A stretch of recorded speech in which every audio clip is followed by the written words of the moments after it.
Eh, Pertama-tama saya ucapkan terima kasih kepada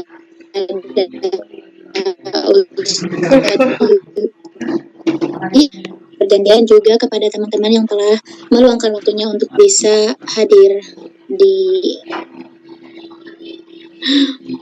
Langsung aja ya, di sini kita akan presentasikan tentang.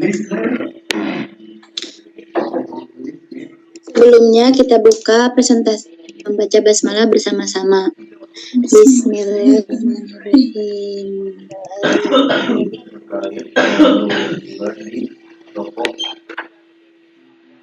Kegiatan jual beli dalam Islam harus sesuai dengan prinsip syariah, agar kegiatan tersebut dapat berjalan dengan baik dan mengandung kemaslahatan bagi semua pihak yang berada. Adapun apabila kegiatan jual beli tidak dilakukan sesuai prinsip syariah, diantaranya mengandung unsur penipu, ketidakjelasan, bahkan manipulasi atau yang kita kenal istilah goror, tentunya akan ada salah satu pihak yang dirugikan dan hal tersebut dilarang oleh Islam. Sendiri merupakan salah satu bagian dari agama Islam setiap muslim. Nah, jadi di sini aku bisa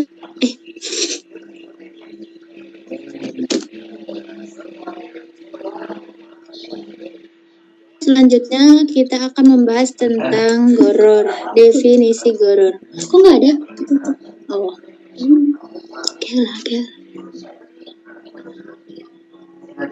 Ingin nggak sih? Kelihatan. Nah, definisi goror.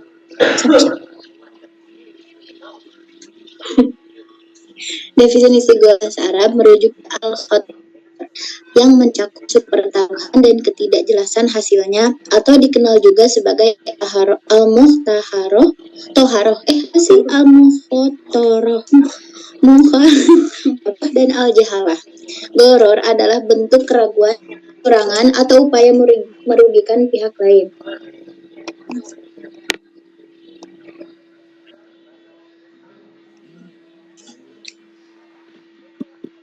Adapun dasar hukum yaitu terdapat surah An-Nisa ayat 29 yang berbunyi A'udzubillahi minasyaitonirrahmanirrahim. Ya ayyuhalladzina amanu la ta'kulu amwalakum bainakum bil batili illa an takuna tijaratan an takum wala taqtulu anfusakum innallaha kana bikum rahima. Artinya, hai orang-orang iman, janganlah kamu saling memakan harta sesamamu dengan jalan kecuali dengan jalan perniagaan yang berlaku dengan suka-masuka di antara kamu. Dan janganlah kamu membunuh dirimu, sesungguhnya Maha Penyayang.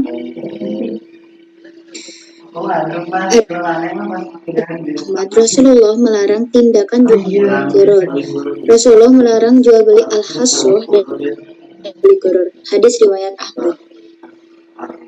Kemudian selanjutnya ada istilah yaitu menurut para ulama yang akan disampaikan oleh Teh Nada di persilakan. Bismillahirrahmanirrahim. Terima kasih izinkan saya memaparkan materi mengenai definisi goror menurut para ulama.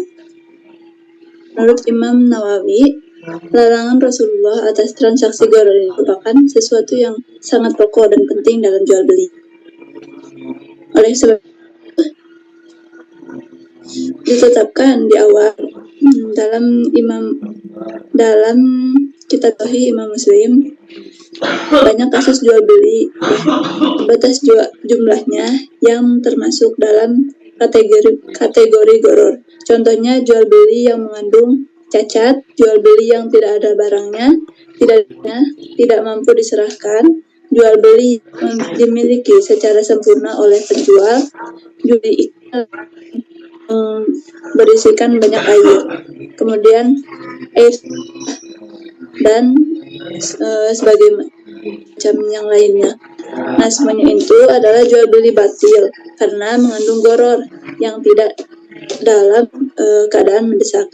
Kemudian ada menurut Ibnu Taimiyah, goror adalah sesuatu yang tidak diketahui hasil akhirnya. Definisi ini menggambarkan sesuatu yang ujungnya tersembunyi, urusannya kabur. Hasilnya meragukan di antaranya bisa terwujud atau tidak. Bila akhirnya baik bagi pembeli, maka maksud akarnya terlaksana. Tetapi bila tidak terwujud akhirnya, maka tidak terlaksana. Kemudian menurut Ibnu Qayyim menerangkan bahwa goror yaitu sesuatu yang diragukan dapat berhasil atau tidaknya, atau lain sesuatu yang informasinya tersembunyi dan tidak diketahui objeknya. Bahkan bahwa jual beli goror adalah menyandarkan sumber kepada objeknya, seperti barang yang memiliki cacat sehingga tidak bisa diserahkan, tidak bisa diterimakan. Kemudian jual beli kuda yang lepas, jual beli burung yang masih di udara. Nah, semua itu sebagai sesuatu yang tidak diketahui hasil akhirnya, tidak bisa diserah terimakan dan tidak diketahui pasarannya. Mungkin itu saja, saya kembalikan kepada. Baik, untuk selanjutnya yaitu macam-macam goror. Apa ya? Goror pengertian lain dari goror. Yang pertama ada goror berarti penipuan atau khid'ah. Yang kedua goror berarti risiko atau khotor. Yang ketiga goror atau jahalah, dan juga goror dan tagrir.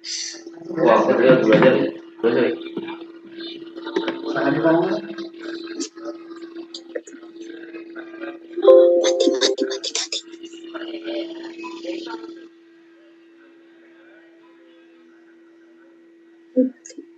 Yang pertama, goror berarti penipuan atau khid'ah.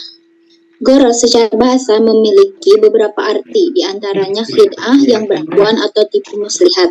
Arti goror yang secara harfiah dianggap sama dengan khid'ah beberapa derivasi, diantaranya pertama yaitu berkurang atau khodo'a al-rojul. Yang kedua, berselisih atau bertengkar tentang soal khodo'at al-umur, terbenam, atau khodo'at al-syams atau matahari terbenam. Selanjutnya ada tidak ingat, yaitu khodo'a al-buruk atau rusak, khodo'a al-syai, meragukan apa yang terlihat, atau khodo'a al-ain. Kemudian yang terakhir ada tertipu atau inkhodo'a.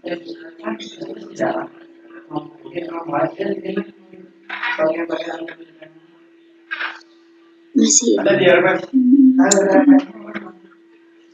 ini yang kedua ya. Selanjutnya ada berarti risiko atau al-khotor. Al-khotor yang dipandang sama dengan goror berkait dengan objek akad atau makud, yaitu suatu objek akad yang tidak jelas. Apakah objek tersebut cacat, atau tidak cacat, al-samar atau kopi, atau tidak jelas kualitas atau kuantitas musiknya.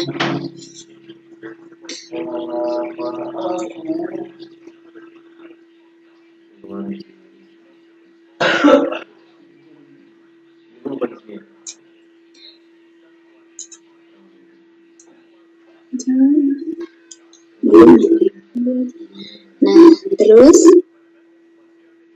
dalam melihat hubungan goror dan risiko, para ulama menjelaskan pendapat sebagai berikut.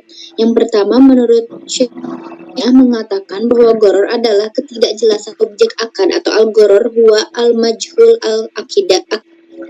Yang kedua, menurut Ibnu Al-Qayyim menjelaskan bahwa goror adalah sesuatu yang berada di antara ada dan tidak ada. Al-goror huwa matarda baina al-husul wa al-fawat. Dengan kata lain, goror merupakan ketidakjelasan spesifikasi objeknya dan ketidakjelasan zat yang menjadi objek. Karena itu, goror diartikan karena di dalam akad tersebut terdapat risiko yang berupa keutuhan objek cacat atau rusak atau tipu, sehingga berpotensi melahirkan perselisihan atau al-nizar. Jadi goror ini ada ketidakjelasan pada objeknya, seperti itu. Kemudian yang ketiga ada goror berarti samar. dan juga Goror disampaikan oleh Kanada. Pada Kanada dipersilakan. Baik, selanjutnya goror berarti samar atau secara umum goror adalah al-jahalah, artinya ketidakpastian atau ketidakjelasan. Fatwa DSN MUI menjelaskan bahwa jahalah berarti ketidakjelasan dalam sebuah akad, baik dalam objek akadnya, kualitasnya, atau kuantitasnya, atau harganya, ataupun waktu penyerahan akadnya. Kemudian, secara umum, goror ada menurut Al-Jurjani, goror diartikan sebagai suatu tahu akhirnya apa dapat atau tidak. Nah, dari penjelasan ini disimpulkan bahwa goror adalah segala bentuk jual beli unsur ketidakjelasan. Nah, al-jahalah ini dapat dikategorikan yang mana dari objek akad yang tidak jelas. Ketidaktahuan dalam sifat objek akad seperti menjual barang dengan harga 100.000, tapi tidak diketahui jenis barangnya itu. Kemudian tidak jelas kualitas objeknya, cacat atau tidak. Tidak jelas ukuran objeknya, tidak jelas waktu dan penyerahan objek.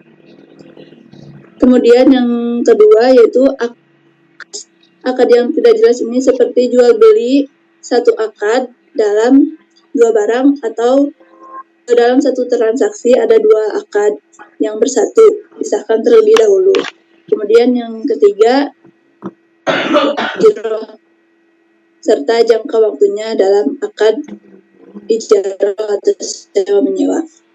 Kemudian goror dan agreir.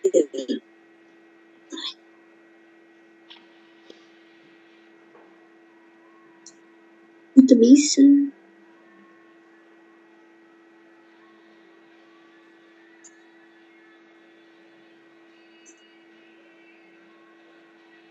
Agreirnya menunjukkan kegiatan yang mempengaruhi lain, baik bentuk ucapan ataupun perbuatan yang bohongan, agar menarik orang lain untuk melakukan transaksi.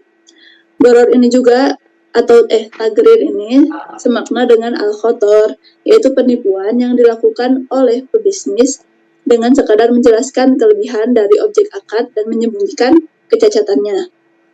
Kemudian yang kedua ada tadlis, ialah menjelaskan objek akad dengan memperindah barang yang sehingga barangnya terlihat tidak cacat. Contohnya, ketika seorang menjual baju sebanyak 1 kontainer, karena jumlahnya banyak dan tidak mungkin untuk menghitung satu persatu, penjual ini berusaha melakukan penipuan dengan mengurangi jumlah barang yang dikirim kepada pembeli. Kemudian yang ketiga yaitu najisi atau tanajusi, yaitu menipu contohnya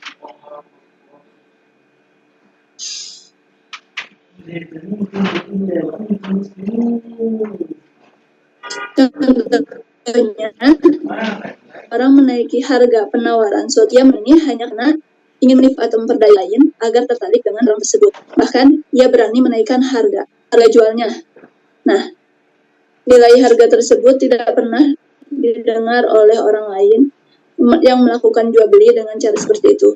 Jual beli ini seperti provokasi itu antara pembeli yang tidak niat membeli barang itu. Kemudian ada yang keempat, gishi, yaitu tindakan yang hanya memperlihatkan keistimewaan barangnya dan menyembunyikan kecacatannya. Mungkin itu saja, saya kembalikan kepada moderator.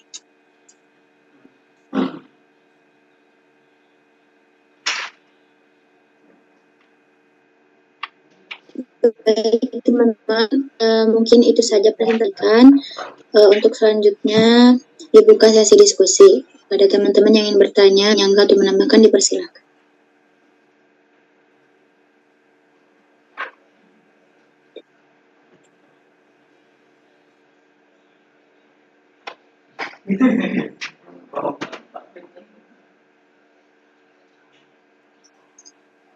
Tanya boleh raise hand.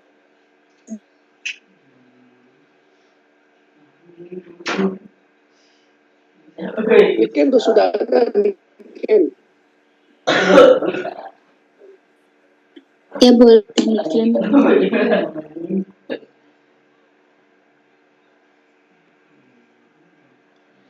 Di samping ya Pak. Di samping.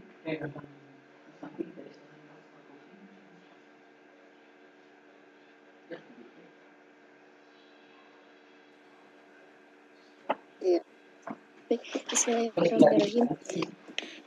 Maaf teh izin bertanya di sini soalnya yang itu keluar masuk terus. Izin bertanya terkait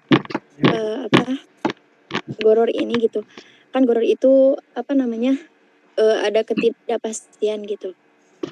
Nah, kemudian bagaimana ketika praktek goror ini dalam hal untuk bermain-main?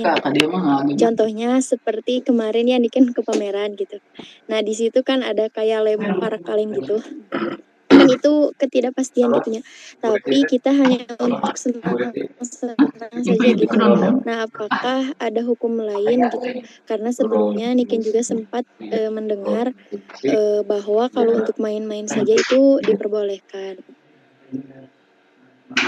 Karena tidak mengandung unsur pengharapan lebih lah inti nama. Nah, jika pun iya, minta penjelasannya gitu teh. Apakah dapat dipahami? Jadi pertanyaannya permainan gitu ya teh?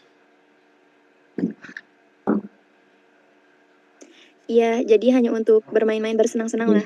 Bukan untuk kayak misalnya kan kalau judi itu jadi kita berharap lebih kayak gitu ya. Iya kan goror itu ada ketidakpastian gitu kan ya? Ya intinya gitu Jadi ini bukan terkait jual belinya ya, maksudnya praktek dalam ekonominya, tapi dalam muamalah gitu. Iya, diterima. Selanjutnya Ara boleh mau nanya apa?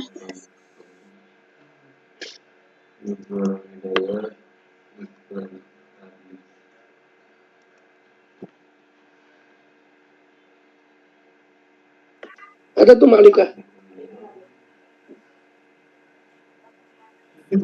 Ara?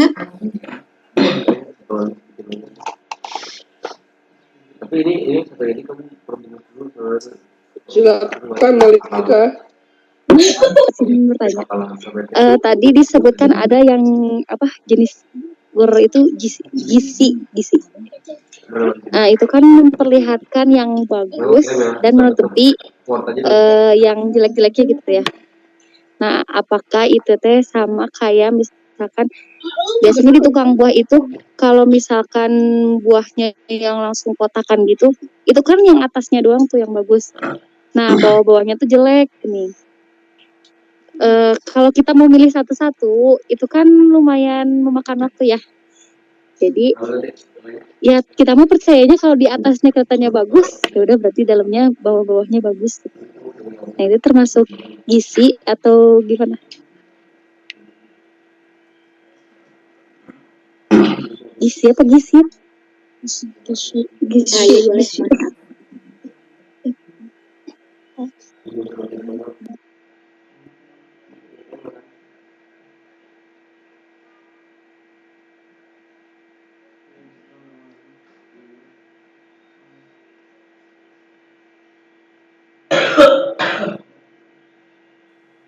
Teh Ayu, mangga. Ya, bismillahirrahmanirrahim. Izin bertanya tadi ya terkait tagrir ya. Ada di poin B tadlis itu. Nah, tadlis itu tadi menyembunyikan kecacatan objek akad dengan memperindah barang yang dijual begitu. Nah, bagaimana dengan yang misal seperti menjual make up seperti bedak atau blush on yang misal udah pecah gitu ya, udah pecah terus dipadatkan kembali gini, ada kan yang kayak gitu. Nah, itu apakah termasuk ke dalam tadlis tersebut atau enggak gitu? Ngerti nggak teh? Paham nggak? Kan suka ada ya Padatkannya yang itu ya produk misal bedak padat begitu. Nah, tapi misal pecah gitu, retak misalkan. Nah, sedangkan kan kalau ke konsumen harusnya yang masih padat gitu karena memang spesifikasinya juga bedak padat begitu. Nah, jadi diolah lagi gitu, terus dipadatkan kembali. Nah, apakah itu termasuk ke tagrir juga dan bagaimana hukumnya begitu? Itu. Terima kasih.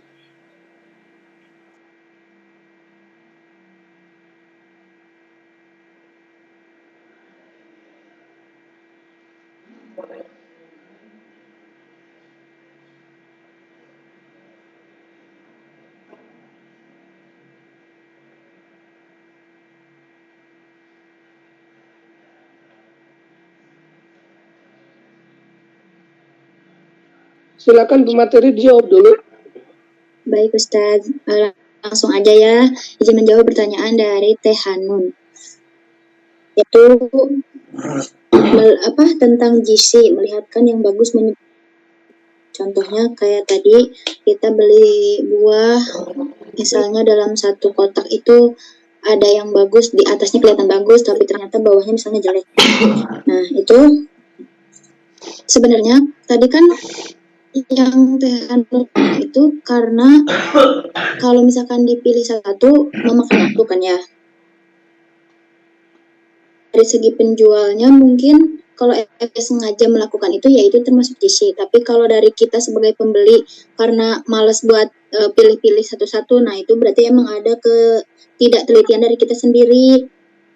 Jadi emang ini bisa disebutkan termasuk GC atau yaitu menyembunyikan yang jelek dan memperlihatkan yang bagus karena bagus di bawahnya jelek. Tapi kalau karena tadi pas kita beli kayak kalau pilih satu-satu gitu makan waktunya, itu juga balik lagi ke kitanya gitu sebagai pembeli. Berarti kita teliti karena ya resiko sendiri gitu. Kalau misalnya semuanya diterimanya bagus ya harus dicek dulu gitu, diteliti satu-satu kayak gitu. Gimana Teh Hanun? Oh iya, berarti kalau misalkan mau beli yang kotakan gitu, minta sama mamangnya bongkarin dulu gitu ya, mau lihat dulu. Iya, bisa kayak gitu. Juga kalau misalkan beli kayak misalnya kita beli dari toko buah nih ya, emang lagi karena misalnya banyak kan belinya, itu juga bisa kan mesen atau gimana. Nah, bilang dulu ke si amangnya nih mau. Nah, kita juga pastikan lihat dulu kayak gimana barangnya bagus apa enggaknya, dicek dulu. Dicek ya bisa sama si amangnya, pastikan si amang juga sebagai penjual itu gitu. Nanti diliatin gitu. Bagus enggaknya dijelasin gitu, dibuka-buka, diliatin bagus. Oke, yo. Nggak tahu dosennya aja. Iya betul, jadi memang dalam jual sedikit ya menambahkan ya. Jadi memang dalam jual beli itu al-aslu fil buyu al-ibahah illa yadullah dalil wala tahrimihah. Ini suara saya kedengar nggak? Halo? Terdengar. Al-aslu fil buyu al-ibahah illa yadullah dalil wala tahrimihah. Jadi pada dasarnya jual beli itu diperbolehkan kecuali ada dalil yang menunjukkan kepada keharamannya. Semua kegiatan jual beli itu diperbolehkan, termasuk jual beli dalam buah-buahan atau apapun itu dalam kotak tersebut itu diperbolehkan. Namun betul tadi kata pemateri, kita harus ada sifat kehati-hatian. Kalau boleh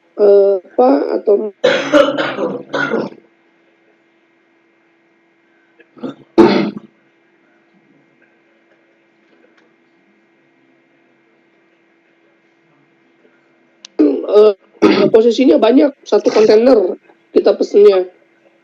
Di sini dari satu kontainer ini tergantung pada perjanjiannya. Kalau perjanjiannya ada kerugian yang akan diganti, buah-buah atau makanan yang memang ada kecacatan, maka akan diganti secara jenis barang lagi. Itu dilihat dari perjanjiannya. Jadi jangan sampai kita dalam perjanjian jual beli tidak ada tidak ada perjanjian yang memang secara spesifik, harus jelas dulu. Kalau misalkan ukurannya banyak, satu kontainer masih dilihat satu-satu. Ada 3 ton buah misalkan dari pasar pasar Caringin, nggak mungkin kita melihat dari hal tersebut. Namun nanti ketika kita barang sudah sampai, ketika ada kekurangan boleh disesuaikan dengan akad yang diperjanjikan di awal. Nah, ada berapa nih? Misalkan ada 3 kotak yang gagal atau yang kurang baik kualitasnya, maka dilaporkan kepada si supplier, kepada pihak yang mengirimkan barang kepada kita, baik itu diganti secara jenisnya lagi atau yang lainnya. Itu diperjanjikan di awal, harus aja. Jangan sampai kita tidak ada perjanjian, kita minta harus ada perjanjian. Intinya akadnya disesuaikan. Ini masuk pada akad tidak bernama. Jadi akad yang memang tidak diatur dalam terkait dengan undang-undang, dan ini disetujui oleh kedua belah pihak. Seperti itu. Jadi disetujui oleh kedua pihak. Ada akad itu akad asesorir, akad bernama, akad tidak bernama. Nah, ini masuk pada akad tidak bernama, dilakukan oleh kedua belah pihak dengan tujuan antarodin minkum, suka sama suka, ridho sama ridho, kemudian tidak mengakibatkan dan tidak menimbulkan kedua belah pihak ada yang dirugikan. Kita harus menghindari dari kerugian. Seperti hadis Rasul, dolor wala dilor. Tidak boleh merugikan diri kita dan merugikan orang lain. Tidak boleh, kita harus saling untung sama untung. Kalau dalam kerjasama, rugi sama rugi. Tanggung saling menanggung. Seperti itu kalau untuk dalam jual beli. Gitu ya. Silakan jawab lagi yang lainnya. Baik, terima kasih Ustadz telah menambahkan dan menjawab dari tekniken. Tekniken yang ini. Ya udah, sok. Teh Ayu dulu katanya. Izin berpendapat ya mengenai tadris. Yang tadris ini kan menyembunyikan kecacatan. Bagaimana dengan menjual beli ini bedak ya, kosmetik yang harusnya padat terus diolah lagi jadi. Nah, jika kalau kayak gitu, ini bentuk penipuan. Kalau tidak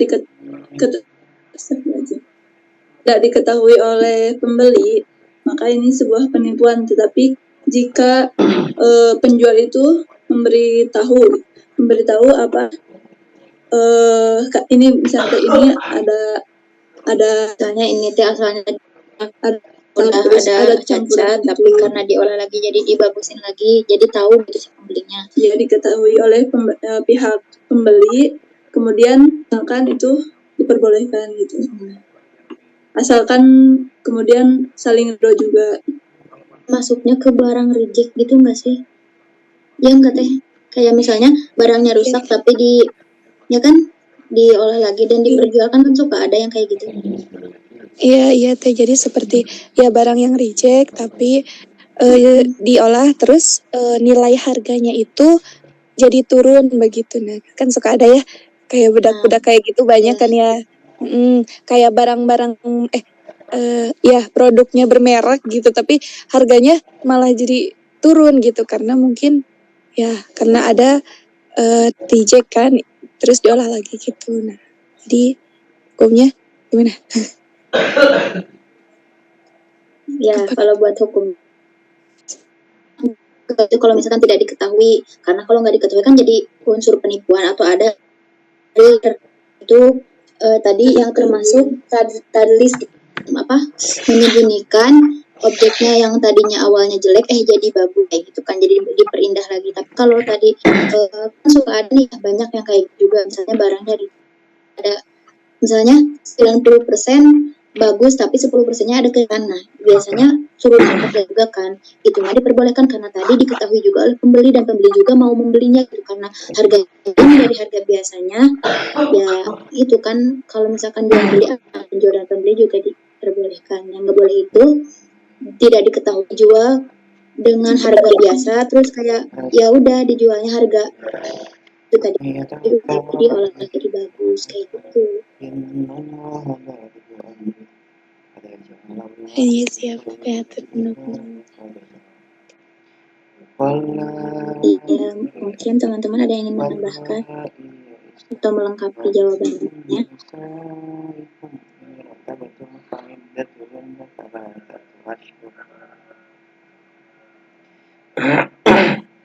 Ustaz, bagaimana?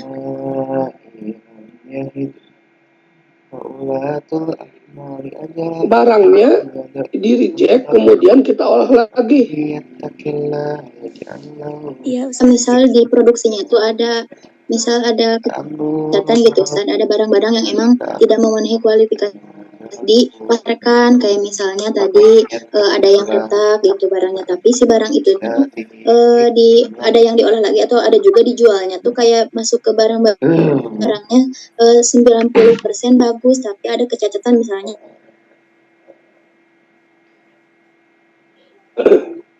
jual juga memberitahu gitu dari segi kecacatannya. Kalau diolah lagi itu kan melanggar perlindungan konsumen ya. Kalau misalkan bahan baku atau bahan kosmetik MS Glow misalkan ya, kemudian MS Glow ini barangnya ke-reject karena dari sisi bahan dan kualitas itu tidak baik. Kemudian orang-orang mempergunakan kesempatan meracik kembali dengan menggunakan zat kimia agar seolah-olah ini barang tersebut bagus misalkan. Nah ini kalau menurut saya tidak boleh ya, tidak diperbolehkan kalau misalkan mohon maaf saya sebutkan nama mereknya ya, MS Glow. Nah kemudian diperjualbelikan di pasar, tapi dari sisi kualitasnya ini nggak baik. Kemudian ada orang tertentu yang memanfaatkan hal tersebut, diolah lagi dengan menggunakan zat kimia yang memang zat kimia tersebut secara kesehatan atau lab itu tidak teruji. Nah, ini bahaya. Gimana kalau misalkan menggunakan zat kimia yang ketika nanti ditempelkan ke muka akan menghitam, padahal itu dari merek MS Glow bahan bakunya. Nah ini kita harus hati-hati. Jadi apapun itu yang kita jual harus sesuai, harus dilihat dari sisi kualitas dan kualitas dari barang tersebut. Jangan sampai kita memanfaatkan barang tersebut dengan dicampur yang memang itu tidak teruji dari sisi labnya. Nah itu tidak diperbolehkan. Nanti gimana? Tidak ada pihak yang tidak bertanggung jawab. Meskipun itu dari merek yang bagus, kemudian diolah kembali menggunakan merek kita yang awalnya tadi MS Glow jadi MS Glay misalkan, atau MS Blue misalkan, mereknya beda lagi karena itu merek kita misalkan, itu tidak diperbolehkan karena kita yang pertama menggunakan merek orang lain, bahan baku dari orang lain, resep dari orang lain tanpa seizin. Yang kedua, kita meracik kembali tanpa ada batasan-batasan sesuai dengan kesehatan, lab dan sebagainya. Kita kan asal nyampurin, yang penting kan kalau sekarang kan banyak ya makanan yang diporak, kemudian makanan-makanan yang diformalin agar terlihat indah, kemudian ketika bahannya itu kurang bagus tapi dari luar kelihatan indah, itu tidak diperbolehkan. Seperti itu. Kalau misalkan jual beli hasil dari barangnya itu bagus, cuman 98% bagusnya, cuman dari sisi bordelanya saja misalkan kan gitu ya. Saya juga suka ada informasi dari rekan saya itu lah, kalau yang kerja di Eger itu suka ada barang jual beli tas Eger yang biasanya 250 jadi 150. Nah ini kenapa? Karena satu nggak pakai bordelannya, kemudian bordelannya agak kurang, karena gini pabrik itu kalau kurang sedikit aja agak kurang ini. Kalau diperjualbelikan dan itu diperbolehkan di perusahaannya seperti itu, diperbolehkan untuk diperjualbelikan, dari sisi rukun dan syarat jual beli itu diperbolehkan, memenuhi gitu ya, tapi si penjual harus memberikan dan harus menginformasikan barangnya ini hanya ini kecacatannya, dari sisi yang lainnya bagus. Ketika dilihat hanya bordelannya saja misalkan yang kurang baik misalkan kualitasnya. Ketika itu ridho dari si pihak pembeli maka diperbolehkan.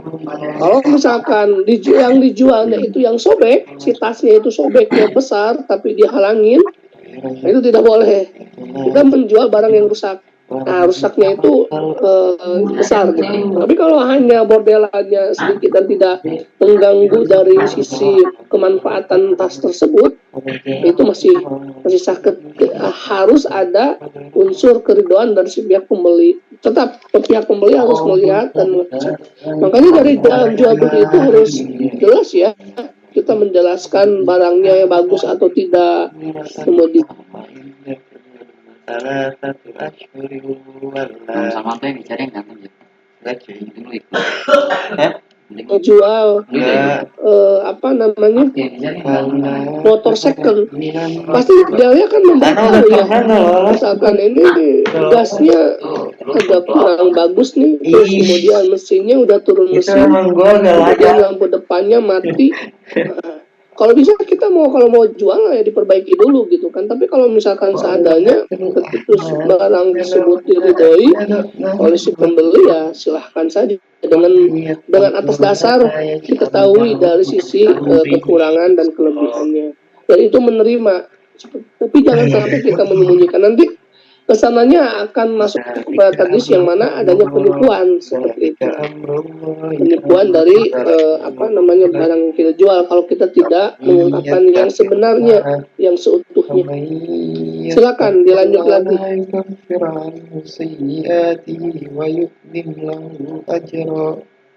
Baik, terima kasih Ustadz. Jadi begitu ya Teh, pahami sedikit disimpulkan. Jadi yang tadlis jika diolah dan dipergunakan lagi gitu sama oknum lain dan dijualnya kayak ya mengatasnamakan brandnya itu tidak diperbolehkan, apalagi sampai merugikan nanti ke pihak konsumen. Tapi kalau tadi kayak dijelaskan spesifikasinya, misal kayak tadi Ustaz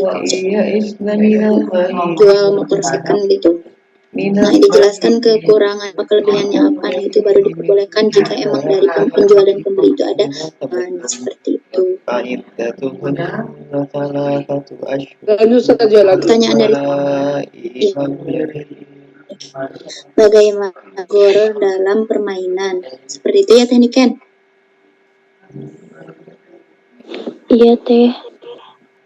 Contohnya kalau kita kayak di time zone gitu ya enggak? Kayak di pasar malam itu, Niken ya. Kayak di pasar malam kayaknya udah ke pasar malam nih. Udah main ini sama siapa Niken?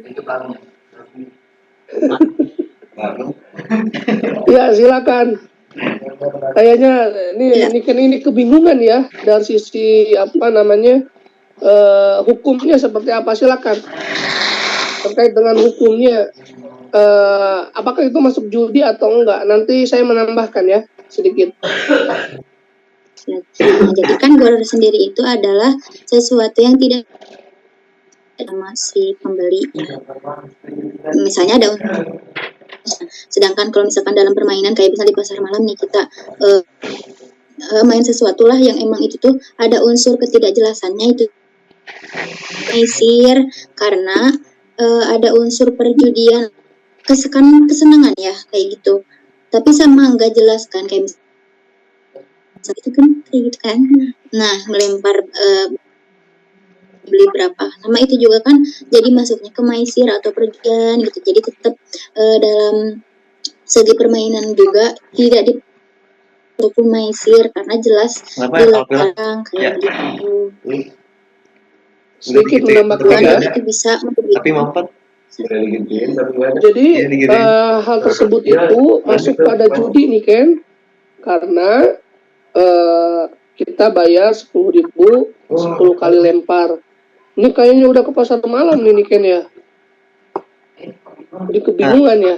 Jadi itu masuk kepada perjudian karena kita bayar 10.000 kemudian 10 kali lemparan. Nah, di sana ada ketidakjelasan dalam permainan tersebut. Bisa jadi yang pertama, kalau kita untung, maka ada yang dirugikan. Siapa? Pihak pengelola permainan tersebut.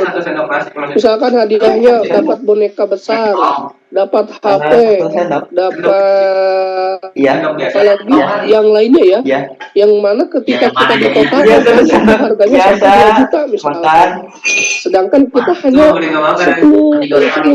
mengeluarkan yang untuk menggunakan permainan tersebut. Berarti di sana ada yang dirugikan siapa? Yaitu pengelola permainan. Siapa yang diuntungkan? Kita sebagai yang melakukan permainan tersebut. Ini tidak diperbolehkan karena tidak sesuai dengan harga yang di awal.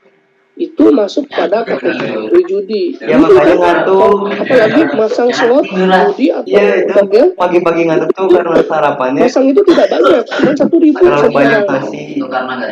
Cuma 1.000 satu orang, tapi itu banyak yang masangnya. Sampai ada ratusan, ada puluhan. Kemudian ketika kita gak mendapatkan undian nomor, itu bisa jadi dari 1.000 itu menjadi 1 juta. Ini yang tidak diperbolehkan. Begitupun perbuatan atau permainan yang ada di pasar malam itu tidak diperbolehkan, masuk kepada kategori maisir. Itu tidak diperbolehkan. Intinya hal yang mimpi deh. Ketika kita hanya mengeluarkan uang yang sedikit, kemudian ingin hasil yang banyak, kayak yang judi slot aja gitu. Ternyata saya kemarin mencari informasi hal tersebut, bukan saya ingin main ya, tapi mencari informasi seperti apa sih judi slot itu, atau kayak masang-masang seperti itu. Ini cuma 1.000 itu. Cuma 1.000, tapi dapatnya 2 juta, 1 juta, kan aneh. Enggak logis gitu ya terkait dengan perbuatan tersebut, sehingga dikategorikan pada maisir. Jadi judi ya, hal tersebut ya, kecuali itu permainan dilakukan tidak ada biaya, kemudian hanya sekedar permainan saja. Kalau kita menang, kita menang secara poin saja, tidak ada embel-embel yang lain gitu. Itu diperbolehkan seperti itu kalau dari sisi tersebut. Itu nih Ken ya. Ini kayaknya sudah ada yang ditanyakan dulu waktu materi siapa ya? Yang nanyanya itu Hakim ya. Siapa yang Hakim? Apa ya? Namanya lupa lagi. Naufal Hakim, yang nanya itu Naufal Hakim. Nah ini kayaknya Niken lupa lagi, kemudian baru dari pasar malam ini. Kebingungan, kemarin main mungkin ya Niken ya. Ya, dipersilakan. Bener gitu, manggil gue. Ya Ustaz. Niken bercanda ini ya. Pak Yudi. Ya silakan dilanjut. Kalau yang satu lagi, silakan Delia. Tiba-tiba Ya, tekniknya gimana sebenarnya? Jadi itu tuh tetap tidak boleh karena masuk kepada maisir atau perjudian ya. Jadi kalau ke pasar malam jangan main-main kayak gitu. Kalau ke pasar malam beri harum manis aja nih Ken ya. Jangan atau naik main. kolecer apa itu teh. Ombak banyu ya. Kayaknya masih ada ya di. Hola, Ustaz. Naik kora-kora.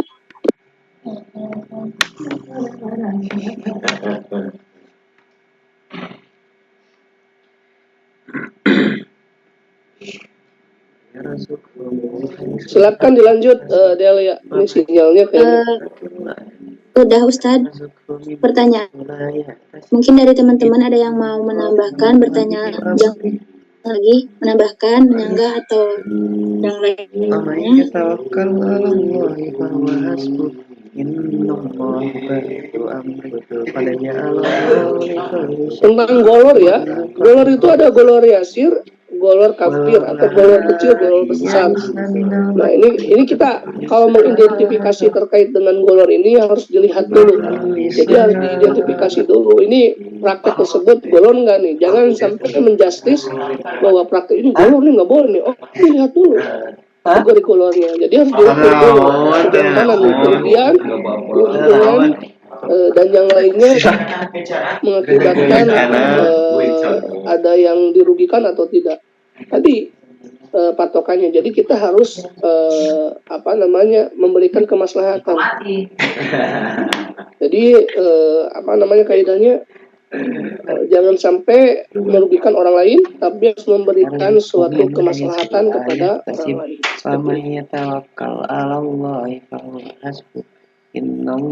Itu ya dalam praktek golor ini kayaknya golor sudah paham ya terkait dengan materi golor, tinggal dikembangkan saja terkait dengan praktek-praktek di lapangannya. Nanti kalau magang akan kelihatan ya. Praktek golor itu bisa di mana saja, bisa di mudorobah, bisa di murobahah. Kalau misalkan teridentifikasi ya, oh ini ada golor nih dari sisi kerjasamanya, kok nggak ada kejelasan gitu. Kejelasan dari sisi misalkan dalam mudorobah dari sisi keuntungannya, kalau murobahah dari sistem jual belinya, ada kerugian atau ada ketidaksesuaian dengan akad yang dijanjikan di awal. Nah ini dilihat dulu nanti kalau terkait dengan ini. Maka setiap akad apapun kalau teridentifikasi golor maka itu tidak diperbolehkan. Seperti itu. Seperti halnya riba, kemudian seperti halnya penipuan, itu muslihat dan sebagainya. Harus jadwal masolih ya. Jadi muqaddamu ala jadwal masolih. Jadi harus memberikan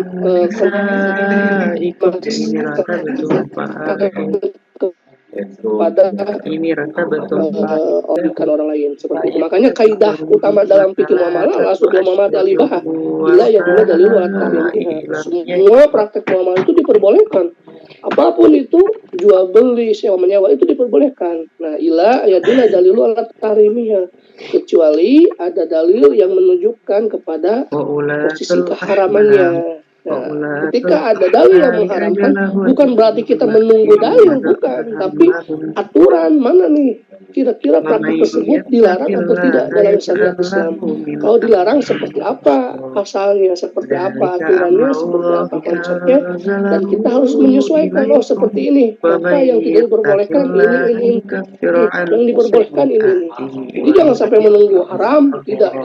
Tapi fikih sudah menjelaskan secara detail ya seperti itu. Bahkan di zaman sekarang pun sudah jelas terkait dengan jual beli. Wassalam dihubungkan di zaman sekarang apa?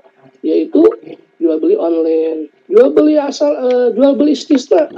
Ada juga sekarang yaitu jual beli online dalam pesanan tersebut. Nah ini terkait dengan hukum-hukum jual beli yang sudah diatur dan memang sudah sedemikian rupa dikemas sehingga ketika kita akan melakukan praktek muamalah kita melihat aturan-aturan atau fatwa DSM MUI atau yang lainnya untuk sebagai penunjang dalam melakukan transaksi, baik itu transaksi tijari maupun transaksi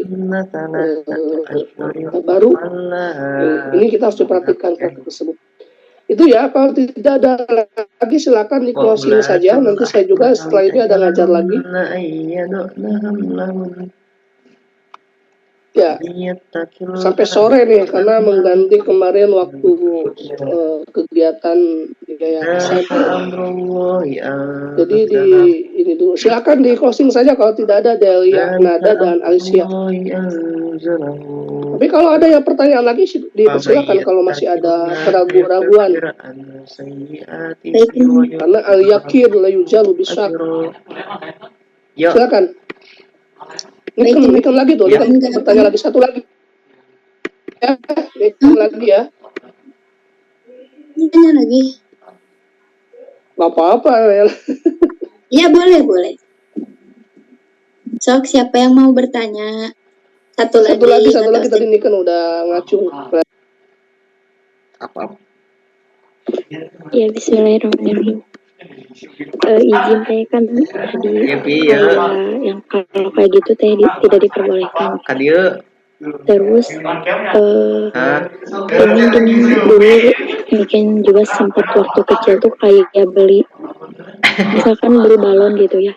Beli balonnya tuh seharga 500. Nah, tapi pas dapet balon tuh dapat ini apa kayak harus bukan ngocok, jadi dikasih yang harus digosok gitu bening. Misalkan kalau ada nomornya berarti dapat nomor sekian. Nah, jadi itu kan seolah kayak emang bener harga balon itu 500 rupiah gitu ya. Tapi kita misalkan dapat gosokan terus dapat nomor, dapat barang lagi. Nah, kalau konsepnya seperti itu masih masuk. Diulang nggak tadi itu bisa boleh diulang nggak soalnya tadi? Iya, baik. Jadi seperti ini teh kayak misalkan Niken tuh beli balon seharga 500 rupiah ya, karena emang lumrahnya kan balon 500 rupiah. Nah, Niken beli yang kayak gitu, terus tiba-tiba kan ada dikasih kayak buat gosokan gitu, misalkan kita gosok terus dapet nomor, misalkan nomor 12 atau misalkan nomor berapa gitu. Nah, kalau dapat nomor itu berarti kita dapat sesuatu gitu, dapat barang atau apa kayak gitu. Jadi itu kan seolah balon ya, tapi kalau misalkan dapat dari gosok kan kita dapat lebih. Nah, itu apa?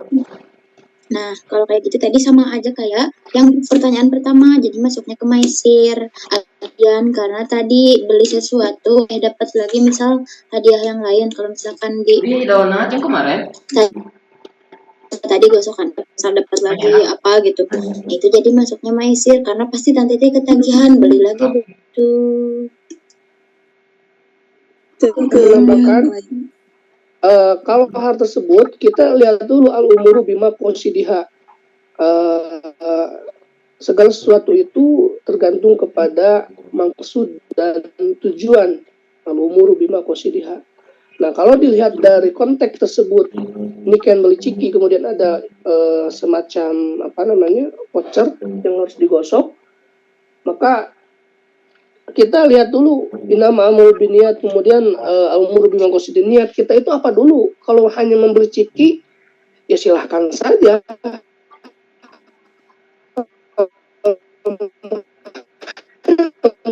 membeli ciki mah fungsinya kita sudah mendapatkan, yaitu balon untuk untuk hiasan atau apalah. Nah, ini dari sisi fungsi sudah mendapatkan. Tapi kalau niatnya atau umur bima qasidihannya tujuannya untuk mendapat voucher, kemudian dengan harapan yang saya ingin dapat ini, sehingga dilihat dari konteksnya itu belum jelas, harus digosok dulu dan belum nampak. Nah, ini tidak ada kejelasan dalam praktek tersebut. Ini masuk pada bisa jadi persudian.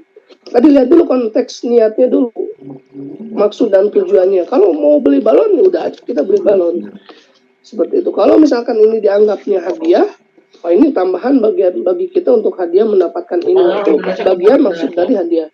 Tapi kalau kita maksudnya ingin tujuan balon gak digunakan, balonnya disimpan, tapi kita fokus pada itu, maka betul tadi kata Delia sama saja dengan tadi lempar permainan. Seolah-olah kita ingin mendapatkan lebih dari sana. Seperti itu. Tapi dari konteks menggosok tersebut itu ketidakjelasan ya. Kalau mau ngasih hadiah udah aja disebutin kan ya, atau dilihat gambarnya gitu kan, tidak perlu digosok. Maka dilihat dulu konteksnya, kita niatnya kemana dulu, makosidnya kemana dulu gitu kan untuk hal tersebut. Jadi ada dua jawaban Delia ya. Kalau niatnya untuk beli balon saja tidak dihiraukan muasakan tersebut atau pajak tersebut tidak jadi masalah. Kita silakan saja dari sisi akad kita di awal kita dalam sisi akadnya ya beli balon gitu kan.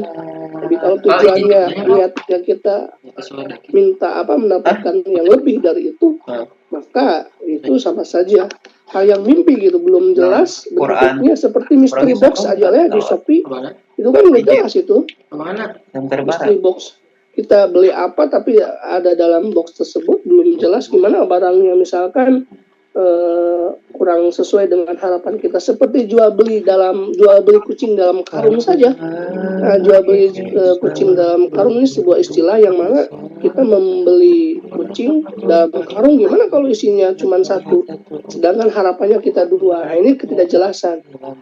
Intinya kalau ada pihak yang dirugikan, baik itu keuntungan untuk pembeli atau keuntungan untuk penjual, kemudian tidak sepadan dengan harga yang ditentukan di awal, kemudian mengandung unsur judi, nah ini tidak diperbolehkan, atau maisir, atau bahkan golor kejelasan. Maka dilihat dulu dari sinian, tujuan dan maksudnya. Nah ini terkait dengan pertanyaan Niken ya. Kalau aneh dulu berapa ya? Pokoknya kalau dia itu dulu harus 8 jam. Ada pernah kan saya waris ya kalau itu gara-gara buat nyampai sampai itu. Tapi alhamdulillah kalau misalnya kita emang lembur. Silakan ditutup aja Del ya. Di closing statement. Nah itu jadi tiba-tiba lebih dari 2. Nanti kalau ada pertanyaan lagi minggu depan aja ya. Enaknya itu. Semua itu kalau ada yang mau kalau ada pertanyaan lagi minggu depan lagi, jadi sekarang di closing saja, silakan. Pas ini ya, pas kurban. Alhamdulillahirrahmanirrahim ya teman-teman semua. Selesai presentasi kita pada hari ini. Terima kasih kepada semua teman-teman yang sudah bertanya sama-sama dan juga menyimak hari ini. Juga terima kasih kepada Ustadz yang sudah menambahkan dan juga menjelaskan secara detail. Untuk kesimpulannya, sesuatu yang mengandung dan jelas dilarang dalam agama sebagaimana firman Allah dalam Al-Quran surah As ayat 29. Yang artinya, wahai orang-orang beriman, janganlah kamu memakan harta sesamamu dengan jalan yang batil atau tidak benar, kecuali dalam perdagangan yang berlaku atas dasar suka sama suka di antara kamu. Dan janganlah kamu membunuh dirimu, sesungguhnya Allah Maha Penyayang kepadamu. Jadi dapat diambil kesimpulan bahwa dengan adanya maka kita harus menghindarinya agar dalam praktik salah satu pihak yang dirugikan dan keharmonisan antara penjual dan pembeli bisa berjalan dengan baik. Mungkin itu saja yang dapat kami sampaikan. Apabila banyak kesalahan, kekurangan, wabillahi taufiq wal hidayah. Wassalamualaikum warahmatullahi wabarakatuh. Waalaikumsalam warahmatullahi wabarakatuh. Ini sebelum ditutup, mohon maaf untuk link Zoom ini dari Pak Bagus bukan?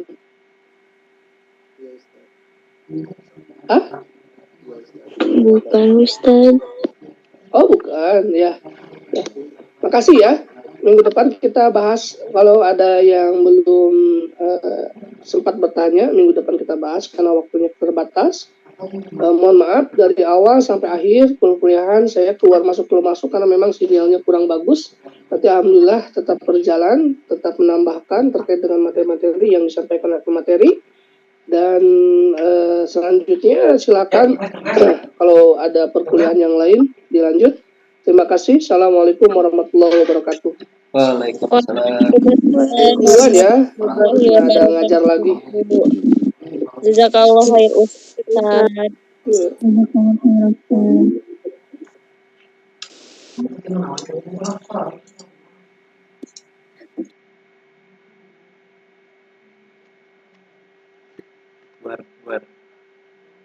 Buat